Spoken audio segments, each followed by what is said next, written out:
तो स्टार्ट कर रहे हैं आज की class.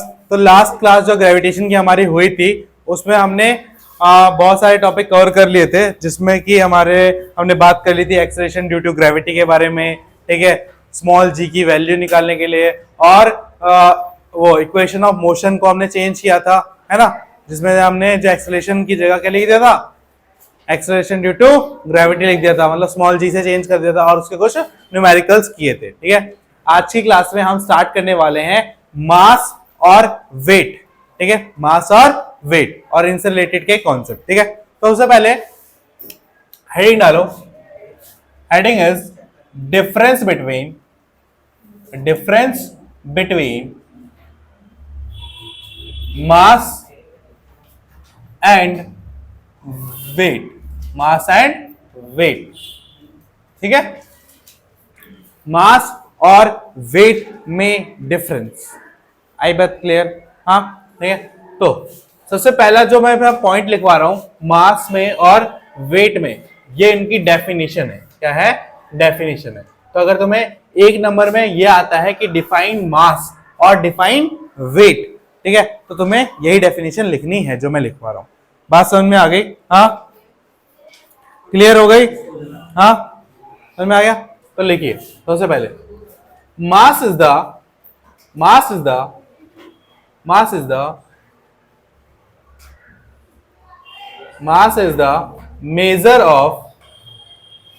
measure of the matter present in the object।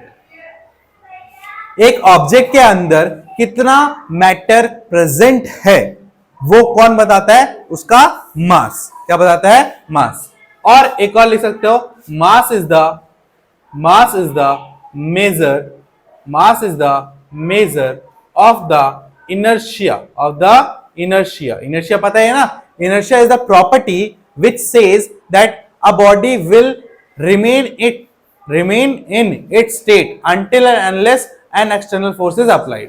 एक बॉडी अपनी अवस्था में या अपनी स्टेट में तब तक रहेगी जब तक हम उस पर कोई भी एक्सटर्नल फोर्स अप्लाई नहीं कर देते। जैसे कोई बॉडी अगर चल रही होगी तो वो चलती ही रहेगी, अगर कोई बॉडी अगर रुकी होगी तो वो रुकी ही रहेगी जब तक कोई भी उस पर एक्सटर्नल फोर्स अप्लाई ना हो जाए। ठीक है, तो मास क्या है? Mass is the measure of the inertia of the body. तो आप दोनों में से कुछ भी लिख सकते हो। ठीक है, बात करते हैं वेट की। वेट क्या होता है? वेट इज द मेजर, ठीक है, या weight of a body is the force which attracts toward the centre. ऐसा ले सकते हो, या जो मैंने डेफिनेशन लिखवाई है लिखो कि wait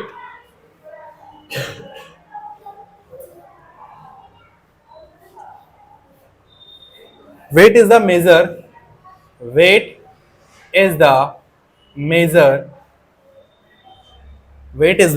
measure of the amount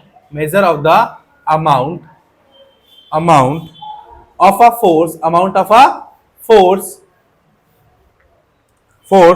acting on a mass due to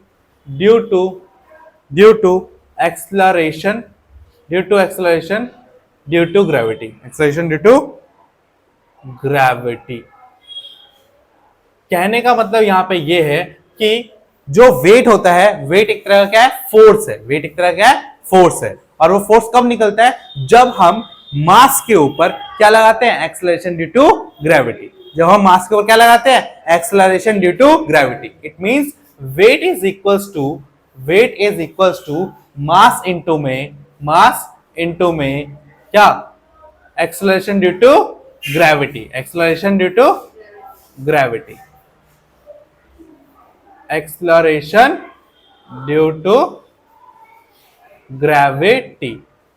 gravity और W is equal to M into में G। अगर तुम्हें ऐसा याद आ रहा हो तो F इज इक्वल टू क्या होता है? M into A। और अगर हम A की जगह पे G लगाते तो क्या जाएगा हमारा, है ना? अब तक हमने पिछले वाले जब इक्वेशन ऑफ मोशन चेंज करी थी वहां पे क्या करता? A को G से रिप्लेस किया था। तो वेट वाले केस में भी क्या करेंगे? W जो होगा वो F की जगह पे आ जाएगा और A की जगह पे क्या आ जाएगा? G आ जाएगा। तो वेट इज इक्वल टू क्या आ जाएगा? M इंटू जी, क्या रहेगा m इंटू जी। और इसी g का जो एक्सेलरेशन ड्यू टू ग्रेविटी है ना, इसका बहुत ज्यादा फर्क पड़ेगा किसी मास और किसी वेट के अंतर में। बात समझ में आ गई? हाँ, अब next point, mass can be zero. जो मास है वो जीरो हो, sorry can not be zero, गलती से लिख दिया, mass can not be zero. Mass कभी भी जीरो नहीं हो सकता, मास कभी भी जीरो नहीं हो सकता, but weight can be zero, weight can be zero. ठीक है, अब वेट जीरो कहां होगा? Any idea? हाँ, स्पेस में। Why in space? स्पेस में क्यों होगा? क्योंकि वहां पे ग्रेविटी नहीं है। ग्रेविटी क्या है? जीरो। अगर ग्रेविटी जीरो है तो जी भी क्या होगा? जीरो। अगर जी जीरो है तो एम भी क्या रहेगा? पूरा इंटू है। अगर जीरो से हम किसी चीज को इंटू करते तो क्या आता है? जीरो। तो वेट भी क्या रहेगा? जीरो। ठीक है, तो weight can be zero, but mass तो मास ही रहेगा, क्योंकि mass does not depend upon gravity. तो नेक्स्ट पॉइंट क्या लिख देंगे कि मास does not depends on the gravitational force। ठीक है, mass does not depend upon the gravitational force. ठीक है, जबकि यहां पे weight depends on the gravitational force. जो वेट होगा वो क्या करेगा? डिपेंड करेगा किस पे? ग्रेविटेशनल फोर्स पे। Next point, mass is a vector quantity. Mass is a vector quantity. और वेक्टर क्वांटिटी क्या होती है? सॉरी, स्केलर क्वांटिटी होगी। स्केलर क्वांटिटी क्या होती है? जिसमें सिर्फ क्या हो? मैग्नीट्यूड हो। जैसे 5 किलो, 10 किलो, 5, है ना, ये क्या है? Only magnitude. ओनली क्या है? मैग्नीट्यूड। ठीक है, तो जिसमें मैग्नीट्यूड होता है उसको क्या बोलते हैं? Scalar quantity. जिसमें दोनों हो, कौन सी दोनों? मैग्नीट्यूड एंड डायरेक्शन, तो उसको क्या बोला जाता है? Vector quantity. जो कि क्या है? Weight. Weight is a vector quantity. Weight is a vector quantity, क्योंकि इसमें magnitude as well as direction दोनों है।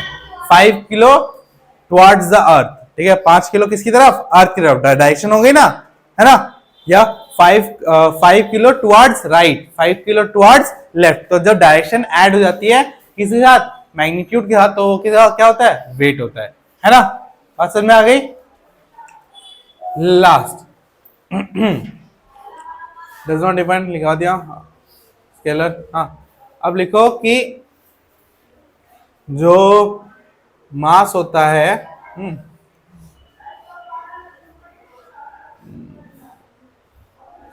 Scalar vector it can be zero, so scalar quantity देखो, it measured in kg, या its यूनिट ऐसे लिखो, its unit is kg। इसकी unit क्या है? kg। जबकि इसकी यूनिट क्या होगी? its unit is Newton. कोई बताएगा न्यूटन क्यों?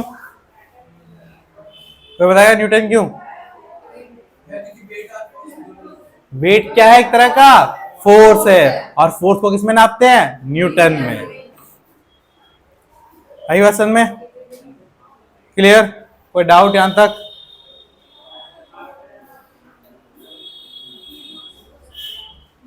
और एक और चीज, it is denoted by small m, ठीक है, और it is denoted by w। ये m और ये w से डिनोट किया जाता है। स्केलर क्वांटिटी वो क्वांटिटी होती है जिसमें सिर्फ और सिर्फ मैग्नीट्यूड होता है। जैसे 5 kilo, 10 kilo, 20 kilo, 25 kilo, 10 kilometre पर सेकंड, ठीक है, 10 किलोमीटर पर आवर, ठीक है, ये सारी क्या है? मैग्नीट्यूड है। क्या है? मैग्नीट्यूड। ठीक है। बट जब मैग्नीट्यूड का डायरेक्शन हो जाए कि 10 किलोमीटर इन नॉर्थ डायरेक्शन, तो 10 किलोमीटर किधर जाना है, उत्तर की ओर, है ना, तो ये आ जाएगा, इसमें डायरेक्शन भी आ गया, इसमें मैग्नीट्यूड भी आ गया, तो क्या हो जाएगा, वेक्टर क्वांटिटी, क्या हो जाएगा, वेक्टर क्वांटिटी। क्लियर? हाँ हाँ हाँ, जो हमारा वेट मेजर होता है उसको कन्वर्ट कर लेते हैं हम, ठीक है, केजी में आता है, ठीक है, न्यूटन को कन्वर्ट कर लेते हैं केजी में। आई बात समझ में?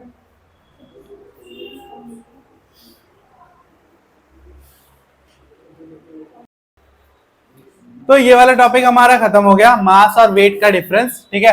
अब हम बात करेंगे किसके, अब हम बात करेंगे कि अगर हमें कोई वेट निकालना हो मून पर, किस पर निकालना हो, मून पर, तो उसका क्या रिलेशन है, weight on earth and weight on moon, इन दोनों के बीच में क्या रिलेशन है, इसको हम क्या करेंगे, फाइंड आउट करेंगे, ठीक है। क्या होता है इसके लिए, एक फॉर्मूला होता है, क्या होता है, फॉर्मूला होता है, ठीक है। तो हेडिंग डालिए, weight of an object on the moon, क्या है heading, weight of an object on the moon, ठीक है। मून पर किसी ऑब्जेक्ट का वेट जो होगा वो कितना होगा, ठीक है। तो सीधा सीधा फॉर्मूला है, वो लिखवाता हूं, फिर बताऊंगा कैसे आया, वो एक क्वेश्चन में बताऊंगा, ठीक है। तो weight of object on moon is equals to 1/6 times of 1/6 times of weight of object on earth, ठीक है। फॉर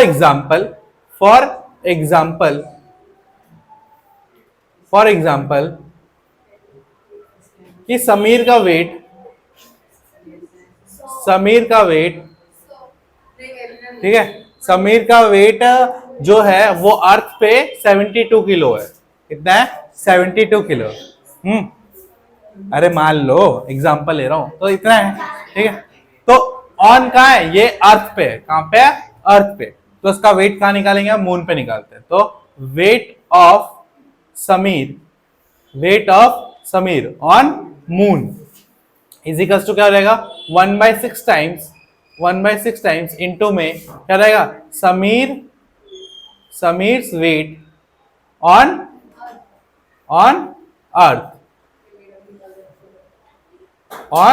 अर्थ, ठीक है। तो 1/6 इंटू में 72 कितना रहेगा, काट के 12 kg, ये कितना आ गया, 12 kg। तो अगर समीर अगर तेरे को मोटा बोलता है तो बोलता है मैं मोटा नहीं हूं, मैं बस गलत प्लेनेट पे हूं, ठीक है। हाँ कोई नहीं, मार्स पे बराबर हो जाएगा, मार्स और अर्थ की ग्रेविटी बराबर है थोड़ी, जुपिटर पे चला जाए, कितना है, मेरा 74 है, मुझसे ज्यादा है,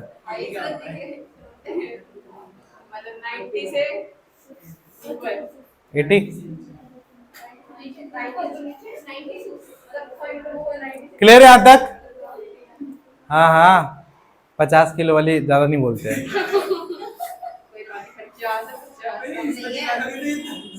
आधा क्विंटल है, 1 क्विंटल में 100 किलो होता है, आधा क्विंटल हुई तो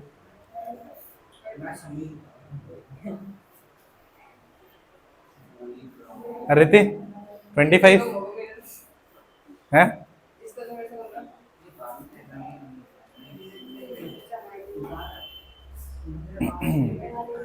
तो हो गया, यहां तक समझ में आया, हाँ, कि क्या रिलेशन होता है। ऐसे लिख लो, वेट ऑफ मून को WM लिख लो और वेट ऑफ अर्थ को WE लिख लो, इससे डिनोट करते हैं, तो ये फॉर्मूला हो गया, WM is equals to 1/6 into WE। सुबह से 3 बार पढ़ा चुका हूं ये,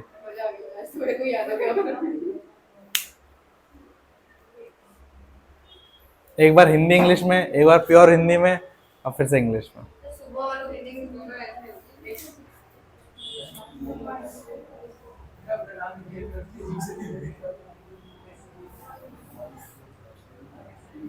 आज सुबह 7 बजे आ सकते हो क्या?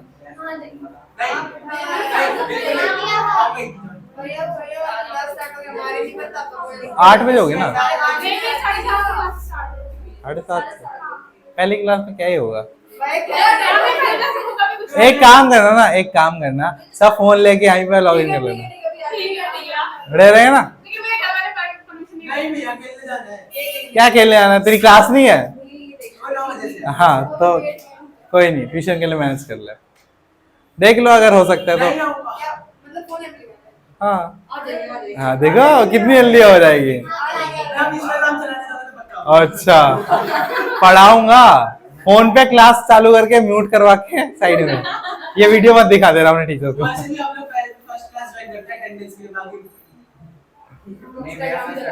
क्या बोलते हो? तो सबकी क्लास एक ही बार में हो जाती?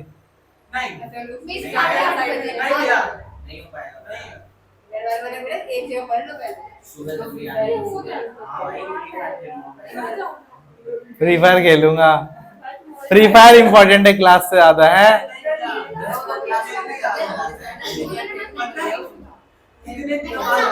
देखो अगर देखो 3 घंटे में ऐसे क्लास ले रहा हूँ, ठीक है, अगर मेरे को सबका साथ में लेना पड़ेगा तो मैं 2 घंटा पढ़ा दूंगा ना, खींच के, सिलेबस भी हो जाएगा हमारा। क्या बोलते हो? 2 घंटे की क्लास, सिलेबस खत्म हो जाएगा, रिवीजन का ज्यादा टाइम मिलेगा। हाँ अरे मैं ये ग्रेविटेशन तो लास्ट चैप्टर है ना साइंस का, ये खत्म हो जाएगा। हाँ हाँ तो वर्क तो 2 चैप्टर खत्म कर देते दिवाली से पहले। दिवाली से पहले तो होगा नहीं, ग्रेविटेशन में थोड़ा टाइम लगेगा, ग्रेविटेशन में एक और क्लास लगेगी, ठीक है, तो 2 घंटे की 2 दिन की क्लास ले लेता हूँ। तो मैथ में कितने चैप्टर बचे अपने? सारे कंप्लीट है, सारे मैथ का सिलेबस खत्म। अच्छा तो बढ़िया, फिर तो रिवीजन कर देते हैं, टाइम है हमारे पास, सबके यूटी भी आ रहे हैं, तैयारी भी हो जाएगी, आरएस भी करवा दूंगा। क्या बोलते हो? Do you agree? सुबह 7 बजे या और भी जल्दी 6 से कर देते हैं। एक मिनट सुन लो, क्लास भी कर लोगे, कोई दिक्कत भी नहीं होगी। 6 से 7:30 तक, 7:30 से छोड़ दूंगा। क्यों? हाँ सुनसान लगेगा, आंटी छोड़ने आ जाएंगे, घर तो बगल में है।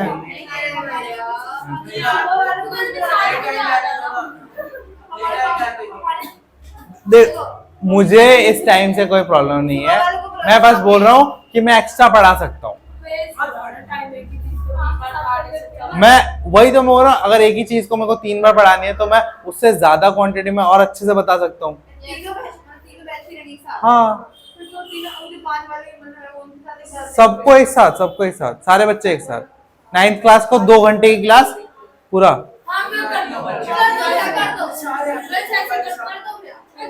या तो देखो, या तो हम क्या कर सकते हैं कि 10 बजे के बाद आ जाओ, 10 से 12। अब वही तो बोल रहा हूँ, क्लास भी है तुम्हारी। हाँ 2 क्लास तुम स्कूल वाले में पढ़ाते हैं? नहीं बस बता दो मुझे। नहीं मेरे को बताओ, ऑनलाइन क्लास में वो क्या करते हैं? फोन में खोल के चैप्टर तो दिखाते हैं और उसको रीड करते हैं, और वो लिखवाते भी क्या? क्या पढ़ाते हैं? कौन सा? मैथ्स का कौन सा चैप्टर? तो रिवीजन ही तो हो रही है, वो तो मैं करवा दूँ।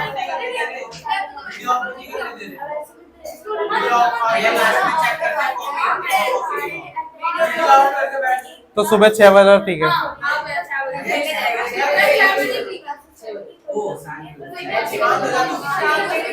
क्या? अरे वीडियो तो पढ़नी है वहां पे क्लास। चलो ठीक है, इसको बाद में डिस्कस करते हैं, फिर चैप्टर खत्म करते हैं। हाँ ये हो गया हमारा। अब 1-2 एग्जाम्पल करते हैं जो तुम्हारी बुक में दे रखे हैं, ठीक है।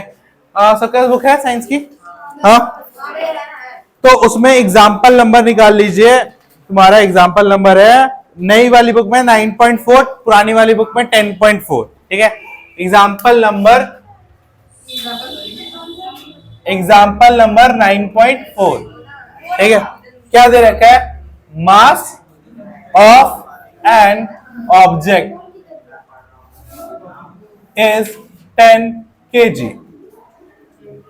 What is its weight on the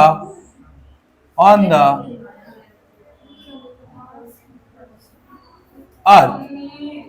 ठीक है, तो बोल रहा है कि मास हमें कितना दे रखा है? 10 केजी का। कितना दे रखा है? 10 केजी का। तो हमें वेट निकालना है। क्या निकालना है? वेट। और अभी मैं थोड़ी देर पहले इन दोनों के बीच में एक रिलेशन में बताया था कि weight is equal to mass into small G, acceleration due to gravity. और एक्सेलरेशन ड्यू टू ग्रेविटी की वैल्यू कितनी होती है?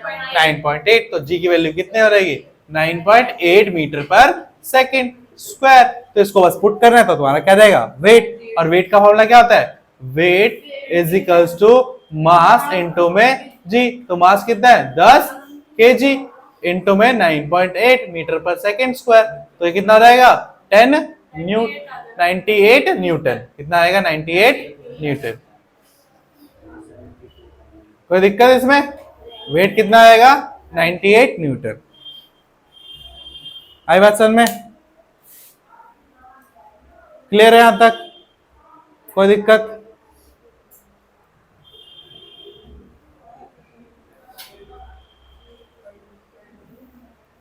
बच्चे को देख के तंग कर रहा है?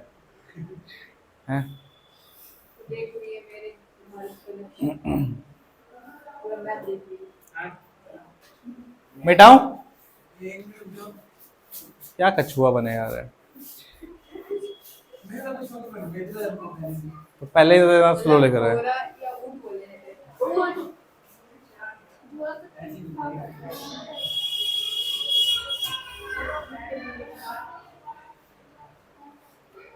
हो गया क्लियर? ये एग्जांपल आया समझ में?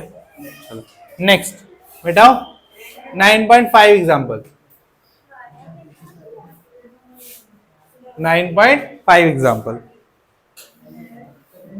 देखिए बुक में, पुरानी बुक में 10.5 है। क्या बोल रहा है कि एक ऑब्जेक्ट का वेट 10 न्यूटन दिया गया है अर्थ पे। तो WE कितना दे रखा है? 10 न्यूटन। ठीक है, WE क्या दे रखा है? 10 न्यूटन दे रखा है। हाँ, फिर what would be the its weight when it major on the moon? तो हमसे क्या पूछा है? WM पूछा है कि WM कितना होगा। और as we know WM is equal to 1/6 into में WE। तो WM क्या हो जाएगा? 1/6 इंटू में 10। तो कितना आएगा? 10/6। सॉल्व करके 1.67 क्या आ जाएगा? kg या न्यूटन आएगा, न्यूटन। तो WM कितना आएगा? 1.67 न्यूटन। बात समझ में आ गई? क्लियर? उतारिए। टेप ने मतलब एक्सपर्ट है संजीव। देखिए अब एक क्वेश्चन जो रिया ने पूछा और जो मैं करवाने ही वाला था। क्वेश्चन देखिए, क्वेश्चन क्या बोल रहा है? Why the weight of an object on the moon is 1/6 of its weight on the earth? Question लिखिए, Why is the weight of an object on the moon 1/6 its weight on the earth? ठीक है, तो सबसे पहले मैंने क्या बोला था? जो फोर्स होता है वो किसके बराबर है? वेट के बराबर है। हाँ, तो हमने जब यूनिवर्सल लॉ ऑफ ग्रेविटेशन पढ़ा था, तो उसमें हमने F इजिकल टू पढ़ा था कि Gm अपॉन में A का स्क्वायर पढ़ा था यूनिवर्सल लॉ ऑफ ग्रेविटेशन। ये तो कहता है कि जो फोर्स होगा डायरेक्टली प्रोपोर्शनल होगा product of their masses and inversely proportional होगा उसके डिस्टेंस के स्क्वायर के, है ना? ये पढ़ा था। हाँ, तो अब क्या है? हमारा जो F है वो किसके बराबर है? W के। ठीक है, लेट्स सपोज हम किसका वेट ले रहे हैं? Weight on earth. किसका वेट कहां कर रहे हैं, अर्थ पे वेट कर रहे हैं। तो जो हमारा जी है वो तो यूनिवर्सल है, वो हर जगह सेम रहेगा, बस मास क्या हो जाएगा, मास ऑन अर्थ हो जाएगा। और ये स्मॉल एम तो सेम रहेगा क्योंकि सेम ऑब्जेक्ट को हम अलग अलग जगह पे देख के रख रहे हैं, तो स्मॉल एम तो सेम रहेगा, ठीक है। और ए स्क्वायर क्या रहेगा, ए क्या हो जाएगी, इसकी रेडियस हो जाएगी, ए क्या हो जाएगी, रेडियस ऑफ अर्थ हो जाएगी। हाँ, सेम काम किसके लिए होगा, डब्ल्यू एम के लिए। तो जी एम एम इंटू में एम अपॉन में ए एम का होल स्क्वायर। बात समझ में आ गई। यहां पर एम ई क्या है, mass of earth, mass of earth, और एम एम क्या है, mass of moon, mass of moon. और ए ई क्या है, radius of earth, radius of अर्थ। और ए एम क्या है, रेडियस ऑफ मून, ठीक है। ये कितना बराबर दे रखा है, ये दे रखा है तुम्हें 5.98 इंटू 10⁻24 kg, 24 kg। ये कितना दे रखा है, ये दे रखा है 7.36 into 10⁻22 kg। Radius of earth दे रखा है 6.37 इंटू 10⁻6 मीटर। और ये दे रखा है 1.74 इंटू 10⁻6 मीटर, ठीक है, इतना दे रखा है। तो अब इन सारी वैल्यूज को यहाँ पे और यहाँ पे पुट करना है, क्या करना है, पुट करना है। तो जब ये सारी वैल्यूज को यहाँ पे पुट करोगे तो आपको मिलेगा W E is equal to, W E मिलेगा आपको 2.143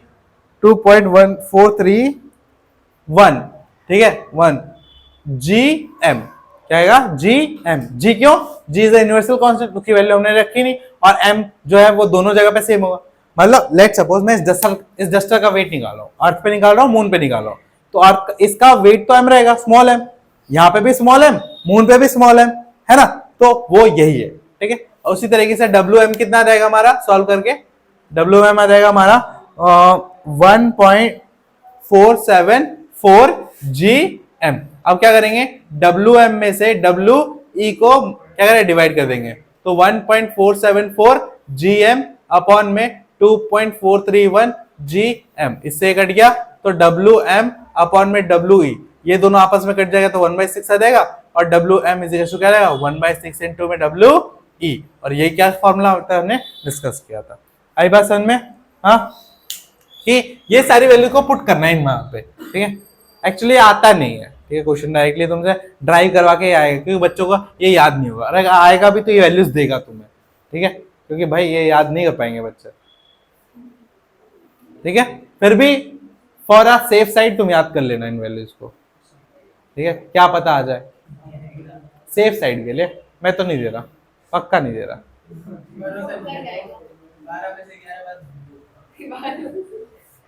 अब गलत बोल दे, 12 में से 13 बार, एक बार जो नहीं बोलता वो भी तो झूठ होता है। हाँ भाई, समझ में आ गया, क्लियर कैसे आ गया ये वाला, हाँ।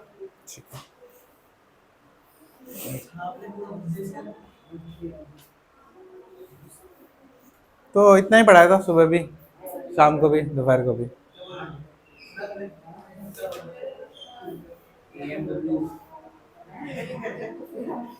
हाँ, एक क्वेश्चन लिखो लास्ट में, वो नहीं लिखवाया तुमने, लिखो लिखो।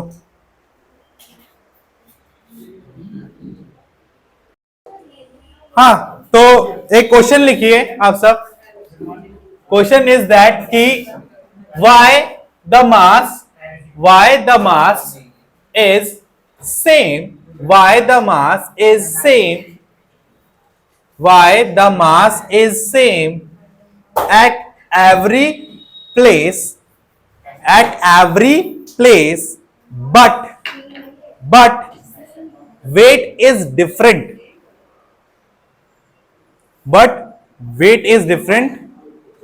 place to place. Why mass is same at different places, but weight is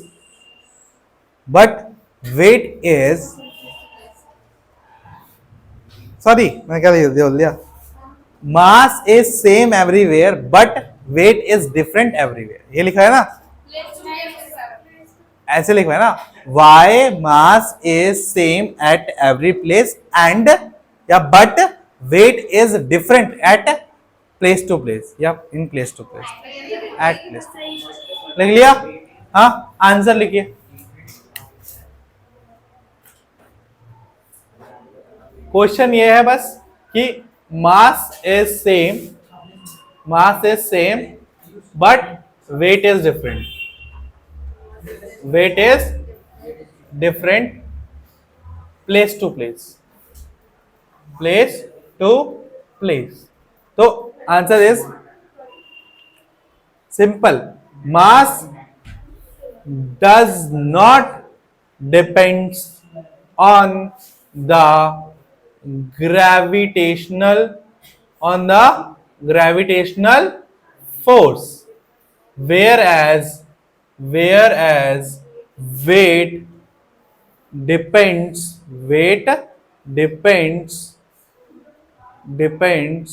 on the gravitational force. That is why या thus लिखो, thus mass is same at every place and weight is different,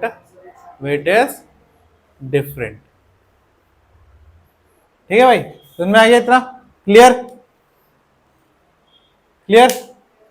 ठीक, तो बस आज के लिए इतना ही करते हैं आज की क्लास में।